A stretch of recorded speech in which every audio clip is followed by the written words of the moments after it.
And Right. those that are surviving are going, wait, we can still get our message out there. We can still do this. We can still do that. And Right. like you said, you rebranded a streetcar to look like a race car, and you just went on a road trip. And Yeah. I mean, how many? You probably can't even. I don't want you to put a number on it, but it's just a comment. How many lives did you touch by doing that? How many smiles did you bring to somebody's face? Or you could just sat at home Right. moping around. Oh, we can't do anything. Right. Yeah. It was interesting. Some of the people that we visited and some of the people that we talked to, it's like, man, I haven't seen. I've been locked in my house for all these months. I haven't seen or done anything. This is so nice to see. And you're right. It was really nice. And it was during a tough time when we did that trip. So for a lot, for myself too, it was nice to get out of the house and feel slightly human for a moment. Yeah, and I think there's a lot of people out there struggling with that as well. Just like, hey, there because we're creatures of habit, right? And Yeah, when your we are when creatures. your habits are being changed and they're not planned on, that's what do we do? Right. Yeah. I Even hear for you. me Yeah, with it's the been a podcast, it's like, well, weekly updates in Norcal Karting. We don't have shit going on. It's like, okay, I had to start digging around. It's like, okay, wait, what else can I do here? What can I do there? And um, trying to find the bright spots to kind of highlight, if you will. Um, and again, if your eyes are open, opportunities will present themselves. absolutely. That's very well put. Yes, I agree. So since we're kind of So what do talking we about got your, coming up? oh, go ahead.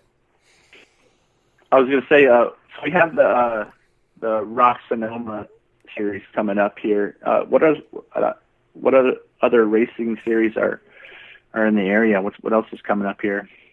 Let's see. So this weekend, again, the Rok Sonoma is combined with the Challenge of America's group, but Andy calls this one the California Rock Championship.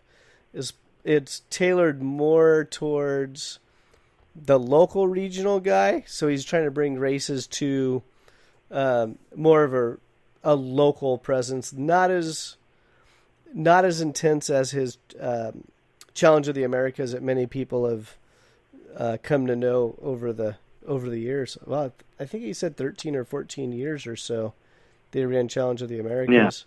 Um, Honestly, that's the one that's just right in front of me that I'm really excited about. Um, Again, you and I hinted at it. It was the combined event. A lot of racers are looking forward to it. Um, and yeah, that's the one that's just so in the forefront. But again, 2 weeks, Buttonwillow. Have you ever driven the Buttonwillow kart track? I have. I have driven Buttonwillow. Yeah, that I really enjoy the Buttonwillow kart track. It's a fun track. I wish it was closer. I think for me it's about a 4 hour drive. But the CCKRA, they have their race down there July 25th and 26th. And so that's CCKRA, Central California Kart Racing Association. Have you ever driven the Reno track? Reno, yes, I've driven the Reno track, and I was racing and it started snowing. Perfect. Brett Buckwalter almost killed me in a trailer he was popping a bead on a old Tony Kart magnesium wheel, and the lip of the wheel popped off, and it sounded like a bomb went off. And yes, memories Yes. come back. Yeah. So what class were you running at Reno? 125 shifter, Masters Masters. 125 shifter. Okay. Yeah. Yeah, I haven't been up there in years, but that is such a fun track. I like both Buttonwillow and Reno. They're just I'm not gonna lie, I kind of like every kart track out there. And I found if I don't I'm like with the kart track, then I'm in the wrong kart. Yeah. I hear you. Because it's I'm the same way about golf courses, kart tracks. You can find something wonderful about each one. Yeah. And you can always, there's always something that's unique and pretty neat. Yeah. Yeah, it's like Davis. I mean, that's been my adopted home track for the past couple of years. I go out to Davis and I take my 125 out there, and it's like, man, I just feel like someone's beating the crap out of me. But then I take the Briggs out there, and it's like, okay, well, that's a little bit more enjoyable. And then I keep forgetting. It's like, man, I have a lot of laps at Dixon in my 125, and I need to put them back on my kind of routine and do the 125 out at the Dixon track, because I love that track in a 125 because it's just such a workout when you get out of the cart. Oh my God! You don't feel like someone just punched you in the head or in the ribs, but your muscles are just burning, and your neck is just hanging on for dear life. Yeah, I'm a taller driver, and there's a funny photo out there of me with the floppy head syndrome for like just doing 5 laps at Dixon. Yeah, that's a good. So, out of all the Norcal kart tracks, what's your favorite and why? Let's see. I really like Atwater. I've only driven it a couple times. I don't think I've ever raced at Atwater.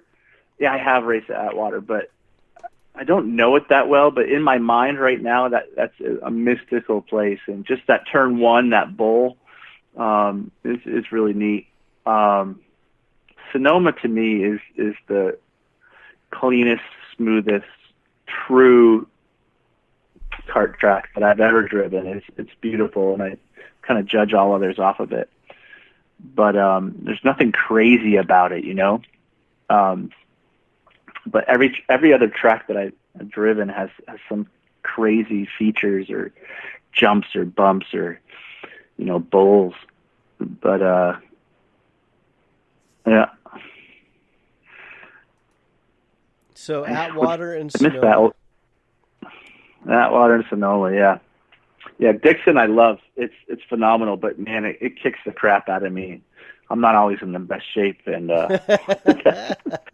anybody who can go, you know, a 15, 20 lap main at, actually it's a short track there. I mean, anybody can go 20 laps at Dixon is a beast.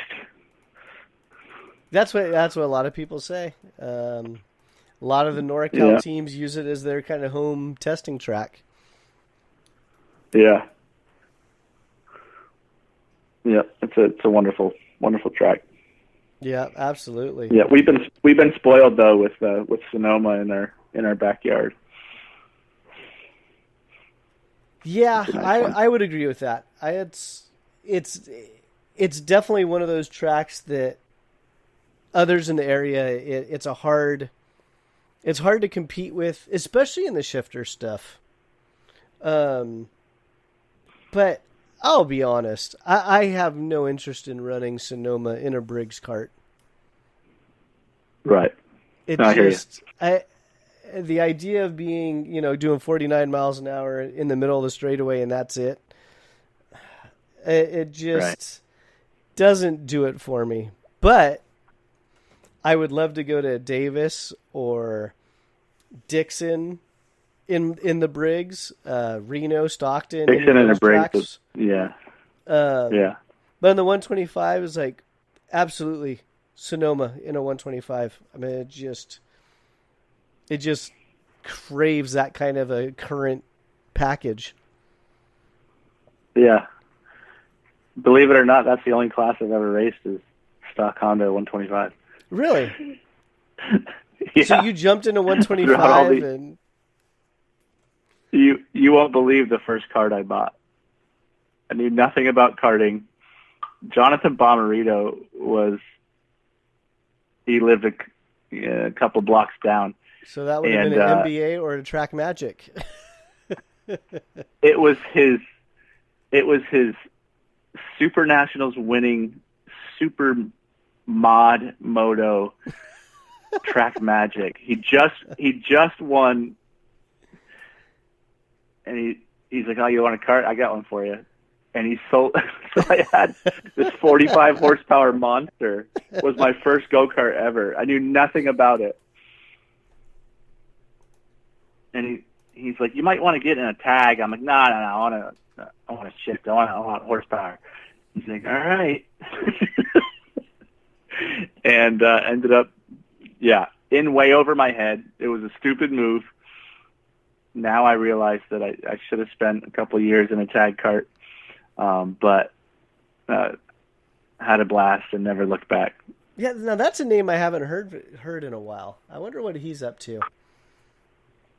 I see him every month. He's racing prototypes, and you won't believe it, he's teamed up with well, anyway, let me put it this way. He just drove around the outside of Juan Pablo Montoya in the race at Daytona. He's racing with Mazda in a prototype, in the top prototype class, and he just won. Wow. The second race.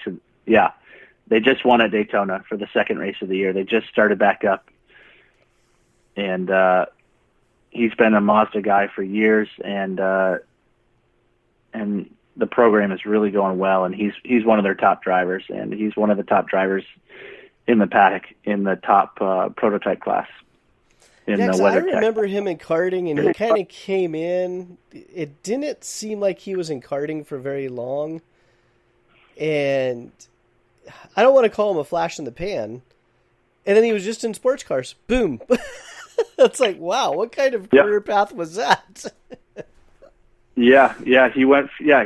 He won Super Nationals, and then he got out of that. Then he did the Barber Dodge Pro Series and the Formula cars. Yep. He won that, and then instantly went to the Atlantics, and I think he won the Atlantic Series when I think Ron White was running a program right around that time as well. And so he won, I think, a couple races in the Atlantic Series. He may have won a championship, but then went into prototypes with Mazda. And he's had a long, successful career with that. And he's one of the top guys in the paddock. And he's racing with against guys like Juan Pablo Montoya, Helio Castroneves, and Dane Cameron, and all those guys. Yeah, and that's the other thing I love about motorsports is there's so many opportunities. And it's probably very evident that I'm not a huge like motorsports enthusiast I love karting. I absolutely love karting. But when people start getting out of karting and moving on, it's like, you can't keep track of everything. You can't. It's so much. And if I have a personal relationship with someone, I'll watch it. But it's like, wow, it's so many. You can't even keep track of all the classes at a race that you're at. Yeah. It's so tough. There's so many. Yeah. If you're running shifter and you can't keep track of the tag races and who qualified where, you get good friends. It's really tough. Yeah. There's so many classes and so many races each weekend. It's so tough. We do what we can and we ask questions, and I think that's one of the things. We never get hurt when you talk to somebody and you're like, oh man, what have you been up to? You're like, I've been running a full season and this and that, and you're like, and you check in and you fill them in, and everyone's really patient with that, because everybody in the industry knows there's so many classes and so much to keep up on, and it's really tough to do. Yeah, well, Bomarito's a perfect example of that. It just, I wonder what he's up to. Hey, dumbass, he just won a race. Well, I wouldn't have known if I wasn't. If you weren't there. Normally, I'm at. If I was there at the racetrack racing in a host series, I wouldn't have known he won because I would have been focusing on my own program or whatever. Yeah. I only knew because we weren't at that race. Yeah, oh, that's funny. And